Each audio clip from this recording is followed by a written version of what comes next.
पडेगाव साईडला, औरंगाबाद साईडला पडेगाव आहे, ते पडेगाव साईडला एक मुलगा आहे म्हणे हा, त्यांचं काहीतरी घरगुती मॅटर झालेलं, त्याने फाशी घेऊन आता 15 दिवस झाले आत्महत्या केली. आणि तुमची जी घटना घडलेली ती पण 15-20 दिवस पहिल्यांची जी, तुम्ही त्याला कुठं भेटले ते आता महत्त्वाचं आहे. मग म्हटलं मग तुझ्याकडे त्यांचा कॉन्टॅक्ट नंबर असेल ना, आपण पूर्ण तरी माहिती काढू. तो बोलला कॉन्टॅक्ट नंबर त्याच्याशी नाही, पण त्याच्या बापाला, म्हणजे त्याच्या बापाचं माझं काही परिचय नाही, पण त्याचा जो लहान भाऊ आहे तो माझ्यावर फ्रूट मार्केटला येतो, तर मी त्याला विचारतो म्हणे.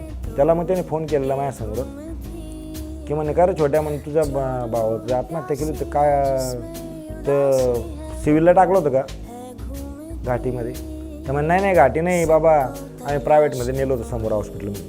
म्हणजे कुठल्या? मग त्रिमूर्ती चौकात. मग ते डोक्यात आलं की हा तोच, त्याच चौकात झालं कारण त्याच चौकात झालेला आणि तोच मुलगा सेम तसंच.